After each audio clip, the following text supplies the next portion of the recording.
मोहतरम जनाब अख्तर ईमान साहब, रुकन असम्बली MLA, वो बिहार प्रदेश के मजलिस इत्तेहादुल मुस्लिमीन के सदर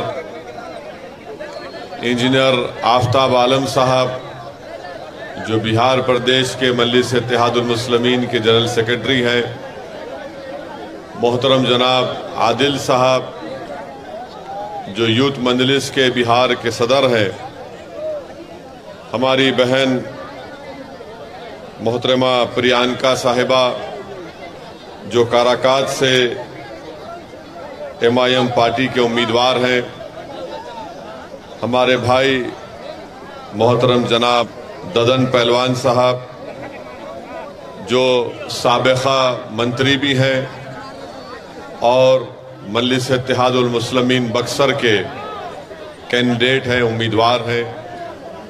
हैदराबाद से तशरीफ़ लाए जनाब माजिद हुसैन साहब, जो MLA हैं।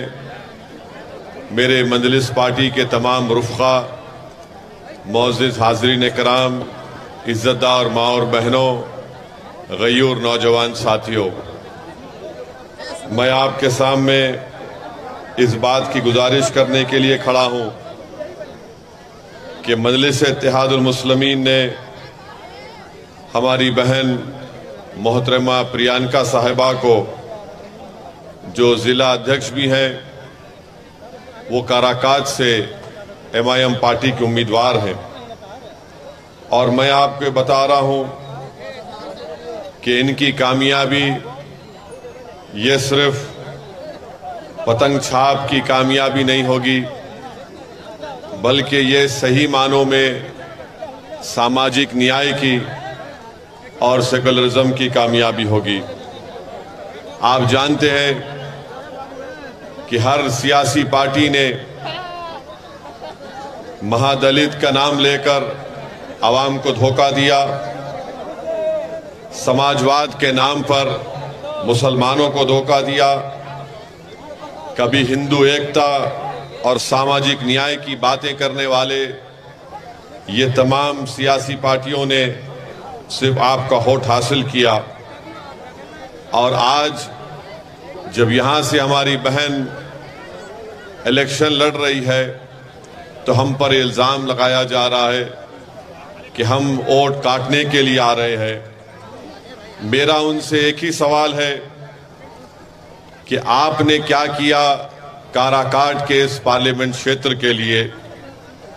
और आप जानते हैं कि जितने हमारी बहन के खिलाफ कैंडिडेट हैं, उनका एक का भी ताल्लुक काराकाट से नहीं है। बाहर से आकर मुकाबला कर रहे हैं और इल्ज़ाम मजलिस इत्तेहादुल मुस्लिमीन पर लगा रहे हैं। आप लोग इस बात से जानते हैं कि नबी नगर में एक पार्किंग के मसले के ऊपर 4 मुसलमान नौजवानों को मारा पीटा गया। यहाँ पर सोन नदी है और कोई बराबर ब्रिज नहीं है। अभी हमारे भाई बता रहे थे कि पाली का ब्रिज टूट गया। जितने इस पार्लियामेंट कॉन्स्टिट्यूंसी में ब्रिज है, वो नीतीश कुमार की तरह है कि कब गिर जाए पता नहीं चलता। फिर इस काराकाट में कालीन की, यहाँ पर कालीन बनाते थे, आज वो काम खत्म होकर रह गया। अब राजद के और बीजेपी के लोग कह रहे हैं कि काराकाट के नौजवानों, तुम कालीन बिछाओ, यादव जी के लिए, मोदी जी के लिए और नीतीश जी के लिए। यहाँ पर यह कारोबार ख़त्म होकर रह गया।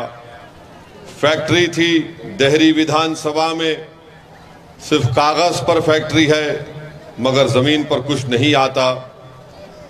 इंद्रापुरी डैम है, यहाँ से पानी सप्लाई होता है पूरे प्रदेश को, मगर काराकाट की आवाम को पानी नहीं मिलता।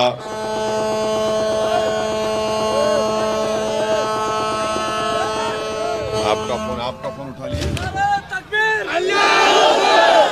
यहाँ पर बंसारा गांव है, जनता को पानी नहीं मिलता, गांव में मंडी नहीं है, कोई विकास का काम नहीं हुआ।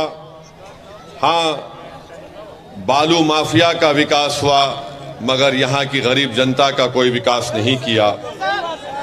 कोविड के ज़माने में कई यहाँ के युवा दूर दूर से पैदल चलकर काराकाट को वापिस आए। ट्रेन बसेस नहीं थी, और जब कोविड की दूसरी वेव हुई, अस्पताल नहीं था। ऐसे वक्त पर हमारी बहन प्रियंका ने अपने घर को अस्पताल में तब्दील किया। आप बताइए, आज जो हमारी बहन के खिलाफ जितने कैंडिडेट हैं, क्या वो आपको कोविड के दौरान नजर आए? नजर नहीं आए। तो मेरे अजीज दोस्तों और बुजुर्गों, हम आपसे अपील कर रहे हैं कि 1 तारीख के दिन आप काराकाट से हमारी बहन प्रियंका को, जो मल्ला समाज से उनका ताल्लुक है, उनको कामयाब करिए। यही सामाजिक न्याय की कामयाबी होगी।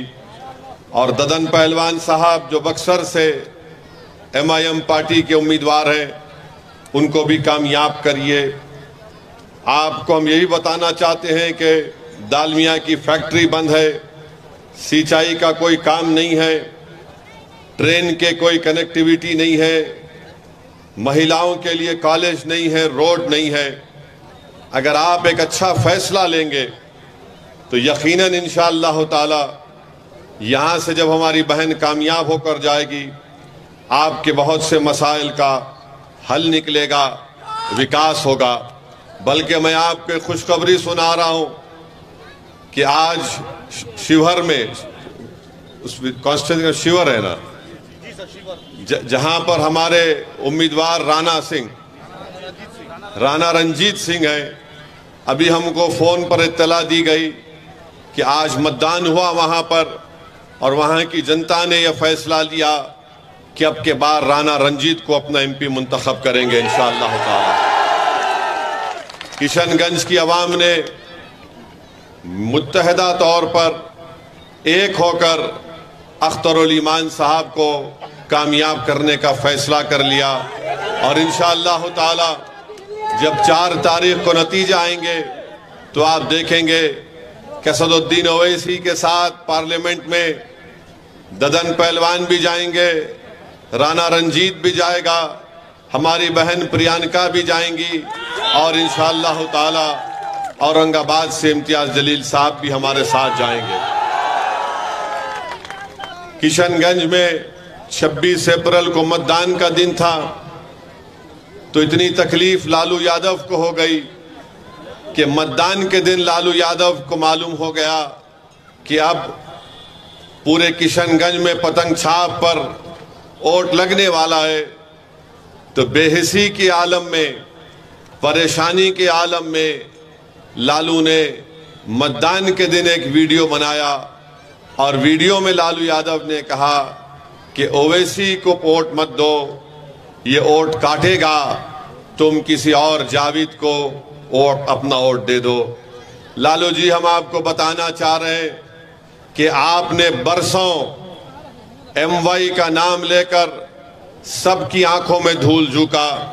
लालू जी, हम आपको बताना चाह रहे हैं कि आपने MY का नाम लेकर आपने सत्ता तो हासिल कर लिया, आप बरसों मुख्यमंत्री बने, फिर आपने अपनी पत्नी को मुख्यमंत्री बनाया, उसके बाद आपने अपने दोनों बेटों को विधायक बनाया, अपनी बेटी को आपने मेंबर ऑफ पार्लियामेंट बनाया, फिर आपने अपने एक दामाद को जो उत्तर प्रदेश के हैं उनको आपने सांसद बनाया। लालू जी, आपका दिल कब भरेगा बताइए। यानी आप मुख्यमंत्री बरसों, राबड़ी देवी मुख्यमंत्री बरसों तक रही, अब आपके दोनों बेटे विधायक बने, एक डिप्टी चीफ मिनिस्टर बन गए, अपनी बेटी को आपने राज्यसभा भिजा दिया, मगर लालू जी को एक बात बड़ी तकलीफ देती है कि उत्तर प्रदेश का अल्पसंख्यक समाज का मुसलमान अब राजद की लीडरशिप को कबूल करने तैयार नहीं है।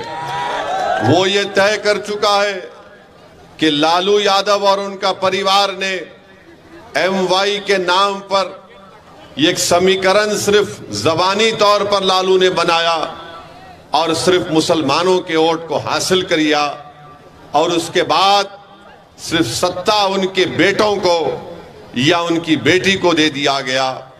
अभी भी वही ड्रामा हो रहा है, मगर जब से MIM पार्टी आई है इनके दिमाग अपनी जगह पर आ चुके हैं।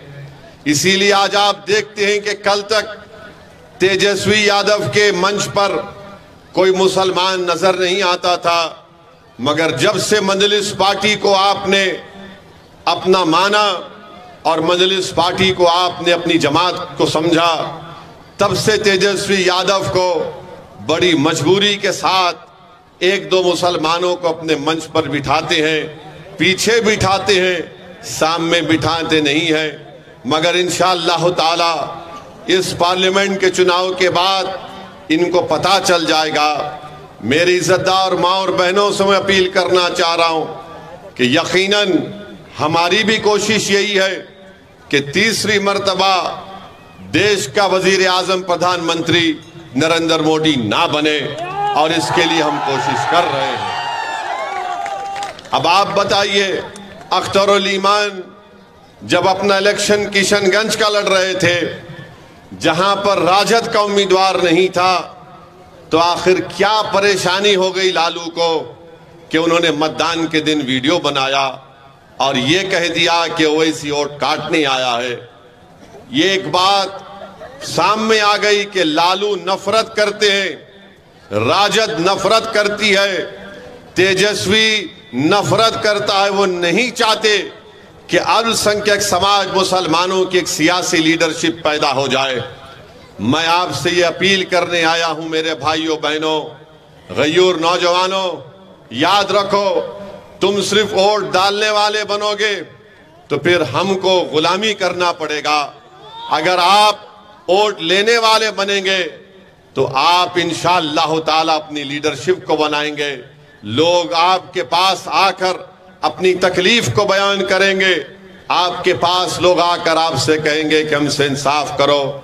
आपने बरसों साथ दिया, कभी कांग्रेस का तो कभी राजद का तो फिर कभी नीतीश कुमार का। आज मजलिस इत्तेहादुल मुस्लिमीन एक मुतबादिल और एक ताकतवर विकल्प बनकर बिहार में उभरी है। मेरी आपसे दबन गुजारिश है कि आप अपना एक एक वोट 1 तारीख के दिन पतंग छाप के निशान पर बटन दबाइए, और हम आपसे वादा कर रहे हैं कि इंशाअल्लाह ताला अगर दिल्ली में जरूरत पड़ेगी, भारत की जनता ऐसा फैसला देगी कि तीसरी मर्तबा इस देश का प्रधानमंत्री नरेंद्र मोदी ना बने, मैं आपको बता रहा हूं, वादा कर रहा हूं कि MIM पार्टी यकीनन पूरी कोशिश करके किसी ऐसे शख्स को इस देश का प्रधानमंत्री बनाएगी जिसका ताल्लुक बीजेपी से और नरेंद्र मोदी से ना हो। हम इसका आपसे वादा कर रहे हैं। मगर याद रखिए इसका ये मतलब नहीं है कि हम इनकी गुलामी करते रहेंगे। मैं लालू यादव और उनके परिवार को अपना नेता नहीं मानता। इसलिए नहीं मानता हूं क्योंकि मेरा मानना यह है कि आप में उनसे ज्यादा काबिलियत है, मेरा मानना यह है कि आप में उनसे ज्यादा ताकत है, मेरा मानना यह है कि आप उनसे ज्यादा नंबर में हैं, मेरा मानना यह है कि आपकी आबादी में उनसे ज्यादा हक है। तो जब आप हर एतबार से आगे हैं, आप कब तक इनके पीछे भागेंगे? आप बताइए कि राजद ने 22 लोगों को टिकट दिया, जिसमें से सिर्फ 2 मुसलमान हैं, बल्कि 32 टिकट राजद ने अपने 22 माले और CPI के लोगों को दिया है, उसमें सिर्फ 2 मुसलमान हैं। 17% मुसलमानों की बिहार में आबादी है और 2 टिकट दिए जाते हैं और गाली किसको देते हैं? ओवैसी को और अख्तरुल ईमान को कि ये लोग वोट काटने आए हैं। अरे तुमको सिर्फ 2 नजर आए और अपने परिवार से तुमने 2-2 अपनी बेटियों को टिकट दे दिया। तुमने 2-2 अपनी बेटियों को टिकट दे दिया। बताओ मेरे अजीज दोस्तों और बुजुर्गों, इससे ज्यादा बेइज्जती और क्या हमारी हो सकती है? आपने अभी अख्तरुल ईमान की तकरीर में सुना कि कितनी नौकरियों से हमको हाथ धोना पड़ा। हमारी आबादी में 2 करोड़ हम आबादी में और नौकरी हमको नहीं दी जाती है। तो बताओ ये कैसे इंसाफ होगा? अगर काराकाज की जनता ये समझ रही है कि मैं सिर्फ जज्बाती नारे लगाने से मुझे इंसाफ मिल जाएगा, मैं ओवैसी के सभा में आकर ठहर कर उनकी तकरीर को सुनकर अगर चला जाऊंगा तो मुझसे इंसाफ हो जाएगा। नहीं मेरे दोस्तों, इंसाफ उस वक्त होगा मेरे भाई जब आप वोट डालेंगे मयम पार्टी को, जब आप अपनी लीडरशिप को पैदा करेंगे। ये जो लड़ाई हम और अख्तरुल ईमान और इंजीनियर आफ्ताब साहब, हैबर साहब और ददन पहलवान लड़ रहे हैं, ये लड़ाई आपके लिए लड़ रहे हैं, इन नौजवानों के लिए लड़ रहे हैं, इन मासूम बच्चों के लिए लड़ रहे हैं, क्योंकि आने वाला कल आपका होगा। हमारी जिंदगी का भरोसा नहीं कि कब हमारी जिंदगी का शमा गुल हो जाए, मगर ये लड़ाई तुम्हारे लिए लड़ी जा रही है ताकि आने वाले कल में तुम किसी की गुलामी ना कर सको। तुम खड़े होकर नेता बनो, तुम पार्लियामेंट में जाओ, तुम बिहार की विधानसभा में जाओ और जाकर अपने इंसाफ की लड़ाई लड़ो ताकि आने वाला मुस्तकबिल तुम्हारा हो सके। बल्कि मैं बिहार के उन तमाम अल्पसंख्यक समाज के मुसलमानों से अपील कर रहा हूं, क्यों नहीं आप मुख्यमंत्री बन सकते बिहार के? आने वाले विधानसभा में हम बताएंगे इंशाअल्लाह ताला लालू को, नीतीश को, कि बिहार का मुख्यमंत्री एक मुसलमान भी बन सकता है इंशाअल्लाह ताला। हम कब तक इन लोगों की गुलामी करते रहेंगे? MY के नाम पर वोट तो हासिल कर लेते हैं, मगर बताइए आप, एक ट्रेन में रेलवे पुलिस का एक शख्स गोली मारता है ट्रेन में, तो आप देखते हैं कि मरने वाले का ताल्लुक बिहार से था। दरभंगा के बाजू मधुबनी की गांव का रहने वाला जिले का कोई राजद का नेता जाकर उस मरने वाले के घर पर जाकर उसको पुरसा नहीं देता। हम गए, हैदराबाद से गए, रहने वाला बिहार का था, मैं राजस्थान में रहता था, हम वहां पर गए। बताइए आप, कब तक ये नाइंसाफी का दौर चलता रहेगा? मेरे अजीज दोस्तों और बुजुर्गों, मेरे अजीज दोस्तों और बुजुर्गों, ये बड़ी बड़ी बातें करते हैं, हम ये कर देंगे, हम नौकरी दे देंगे। अरे भाई, तुम नौकरी अगर दे रहे हो तो बताओ, इतनी बड़ी आबादी अल्पसंख्यक समाज मुसलमानों की है, हमसे इंसाफ क्यों नहीं हुआ? कितने साल हुकूमत थी अख्तर भाई राजद की? 17 साल 15 साल राजद की हुकूमत थी। 15 साल मुख्यमंत्री लालू राबड़ी, फिर उनके बेटे डिप्टी चीफ मिनिस्टर। बताइए आप, कब तक ऐसा नाइंसाफी का दौर चलता रहेगा?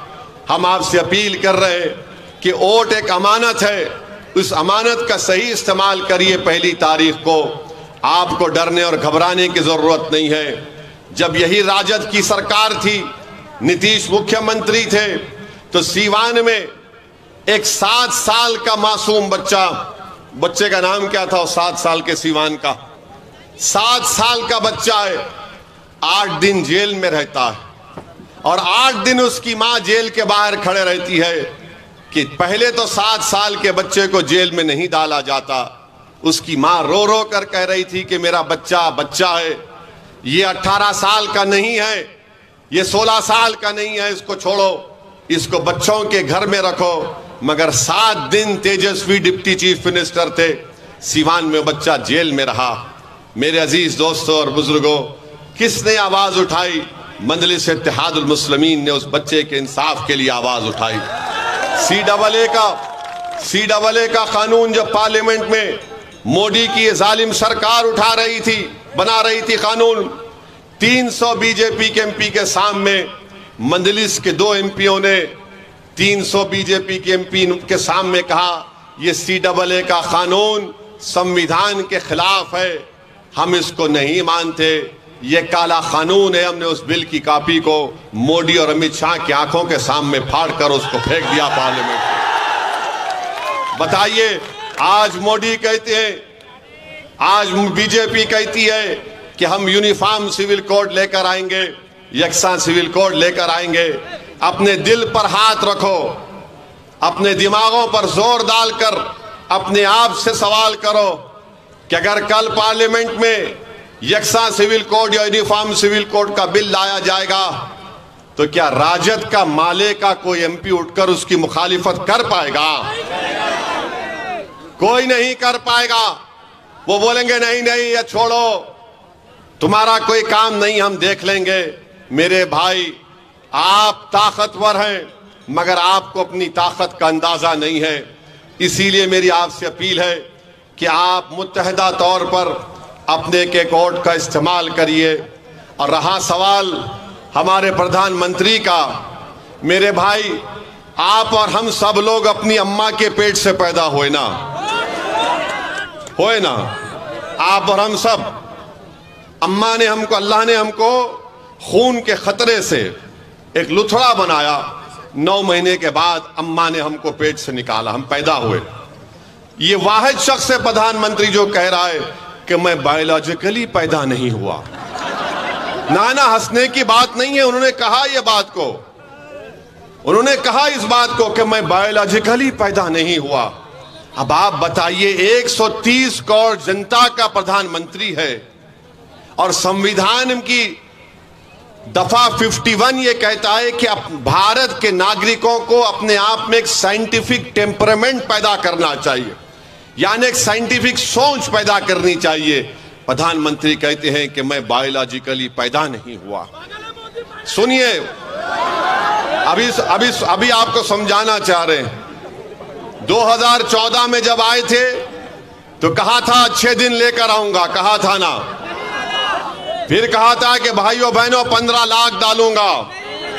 फिर कहा था 2 करोड़ नौकरी दूंगा हर साल। 2014 हो गया, 2019 शुरू हुआ तो मोदी ने कहा मैं आपका चौकीदार, कहा था ना, मैं आपका चौकीदार हूं। फिर चुनाव हो गया तो कहा मैं आपका सेवक हूं, फिर कहा सेवक हूं। अब 24 आ गया तो कह रहे हैं कि मैं बायोलॉजिकली नहीं पैदा हुआ। अब मोदी ये कह रहे हैं कि मुझे खुदा ने, शक्ति ने किसी मकसद के लिए पैदा किया है। अब वो दिन दूर नहीं है कि नरेंद्र मोदी कह देंगे कि मैं ही सब कुछ हूं, मेरी पूजा करो।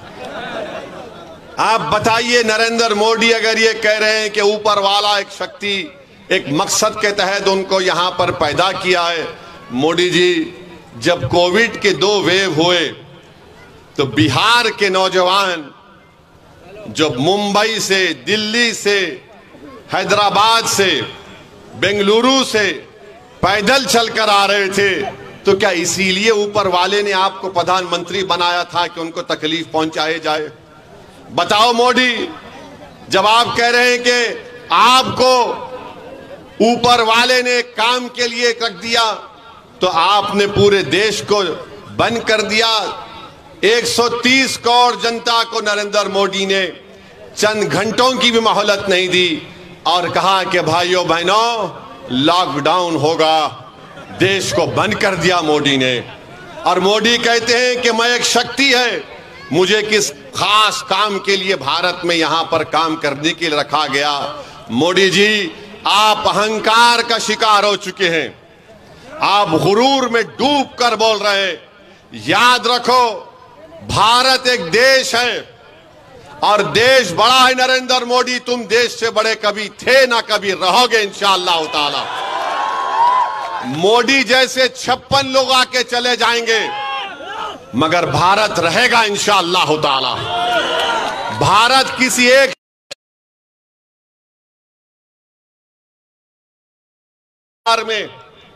बिहार में मोदी, बल्कि यहीं पर काराकाट में मोदी जी ने कह दिया कि आप प्रधानमंत्री की जबान से मोदी ने कहा कि मुजरा निकल गया। एक वजीर आजम मुजरा बोलेगा अपनी जबान से? मोदी जी, आप कैसे इस तरह की जबान इस्तेमाल कर रहे हैं? मुजरा कहते हैं, मुजरा ना हो रहा है, नाच हो रहा है। देश के प्रधानमंत्री हैं आप, 130 करोड़ जनता के प्रधानमंत्री हैं, कुछ तो मर्यादा रखिए। आप वजीर आजम प्रधानमंत्री रहकर मुजरा कहेंगे? फिर महिलाओं का सम्मान आप कैसे करेंगे मोदी जी, बताइए आप। और देश का प्रधानमंत्री कहता है कि भारत के मुसलमान घुसपैठी हैं। मोदी जी, हम घुसपैठी नहीं है। याद रखो मोदी जी, जब देश की आजादी की लड़ाई बिहार में लड़ी जा रही थी उस वक्त तो लड़ने वाले आरएसएस के लोग नहीं थे, चड्डी पहनकर फिरने वाले। लड़ने वाले हमारे बुजुर्ग थे जो जेल की सजाओं को भुगते, अंग्रेजों की लाठियां अपने सर पर खाई, अपना सब कुछ कुर्बान किया, और आज हमको घुसपैठी कहती है। मोदी जी कहते हैं कि मुस्लिम महिला ज्यादा बच्चे पैदा करती है। मोदी जी, झूठ है ये। आपकी सरकार का डेटा कहता है कि मुस्लिम महिलाओं का TFR rate, total fertility rate, बहुत ज्यादा, सबसे ज्यादा गिरा है। और देश के प्रधानमंत्री को हम कहना चाह रहे हैं कि आप जब तक जिंदा रहेंगे और जब तक दुनिया रहेगी, आपने जो हमारी बेइज्जती की और ये कहा कि हिंदू बहनों के गले से मंगलसूत्र निकालकर मुसलमानों को दे दिया जाएगा। मोदी जी, अगर इस देश में अगर कोई हिंदू बहनों के मंगलसूत्र की हिफाजत करने के लिए अगर जान के नजराने अगर कोई देता आया और देता रहेगा तो मुसलमान है। हम किसी बहन के गले से उतरा मंगलसूत्र लेने वाले नहीं हैं। मोदी जी, क्या हमारी गीरत नहीं है? क्या हम में हमियत नहीं है? क्या हम में इज्जत नफ्स नहीं है कि कैसे तुमने हमारी बेइज्जती करने के लिए इस तरह की बकवास की? देश की जनता देख रही है, देश का वो तमाम नौजवान देख रहा है कि देश का प्रधानमंत्री क्या क्या बोले जा रहे हैं और बार बार बोल रहे हैं कि मैं आरक्षण ले लूंगा। याद रखो, बिहार के युवाओं को मैं पैगाम दे रहा हूं, जिस तरह मोदी ने आर्मी, एयरफोर्स और नेवी में अग्निवीर की स्कीम को लाए, जिसमें लाकर मोदी ने कहा कि सिर्फ 4 साल की नौकरी रहेगी, उसके बाद तुमको छोड़ना पड़ेगा भारत की आर्मी को, नेवी को और एयरफोर्स को, और तुमको सिर्फ 10 लाख या कुछ पैसे दे दिए जाएंगे। वो नौजवान जो देश की आर्मी और एयरफोर्स में जाना अपने गांव के लिए एक बाइज़ इज्जत और फख्र महसूस करता था, मोदी ने उसको 4 साल कर दिए। सुनो बिहार के नौजवानों, सुनो उत्तर प्रदेश के युवाओं, सुनो भारत के युवाओं, अगर तीसरी मर्तबा मोदी देश का प्रधानमंत्री बनेंगे तो वो CRPF में, BSF में, रेलवे पुलिस में, ITBP में, SSSB में ये वही स्कीम को लागू करेंगे। जब देश की आर्मी में 4 साल मोदी ने ला लिए तो क्या चीज रोक सकती है मोदी को कि युवाओं से कह दो कि CRPF में तुम जाना चाहते हो, तुम BSF में जाना चाहते हो, SSB में जाना चाहते हो, रेलवे पुलिस में जाना चाहते हो, तो तुमको सिर्फ 4 साल की नौकरी मिलेगी, उसके बाद पेंशन नहीं मिलेगा, उसके बाद अगर तुम बीमार पड़ोगे तो गवर्नमेंट के खर्चे पर इलाज नहीं होगा, तुम्हारे रिटायरमेंट के बाद तुम्हारे बच्चों की शिक्षा का इंतजाम नहीं होगा। इसीलिए नौजवानों, युवाओं, मैं तुमसे अपील कर रहा हूं कि देख समझ कर अपने वोट का इस्तेमाल करो। अगर तुम बीजेपी का साथ दोगे तो तुम अपनी बर्बादी को दावत दे रहे हो। नौजवानों, अगर दोबारा तीसरी मर्तबा देश का प्रधानमंत्री मोदी बनेगा तो नौजवानों, तुम्हारा मुस्तकबिल खराब हो जाएगा, तुम्हारा कोई मुस्तकबिल नहीं होगा। क्या होगा देश में कि मस्जिद और मंदिर के नाम पर लड़ाया जाए, मस्जिद और मंदिर के नाम पर लड़ाया जाए और बीजेपी उस पर अपनी रोटी सेकते रहेगी और सत्ता को हासिल करते रहेगी।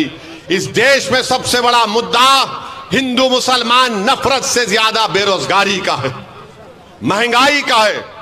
बताओ क्या हो रहा है? ना रोजगार है, ना महंगाई कम हो रही है। और मोदी जी से आप बोलेंगे तो मोदी जी बोले, अगर आप जाकर पूछेंगे बीजेपी आरएसएस मोदी से कि ओवैसी ने अपने भाषण में कहा कि बेरोजगारी बहुत बड़ा मुद्दा है, तो मोदी बोलेंगे वो लाख डाल देंगे, लाख डाल देंगे, उसको लाख डाल देंगे। मोदी जी आपने 500 रुपए की नोट, 1000 रुपए की नोट जो गायब कर दी आपने, उसमें कई छोटे छोटे कारखाने हमेशा के लिए बंद हो गए, फैक्ट्रीज बंद हो चुकी हैं, मगर मोदी को उसकी लाख डालने की फिक्र नहीं है। मगर मोदी जी सत्ता में आने के लिए नौजवानों को ये पैगाम दे रहे हैं। तो मेरी आपसे अपील है कि आप पहली तारीख के दिन सुबह के वक्त में निकलकर अपने एक वोट का इस्तेमाल करिए।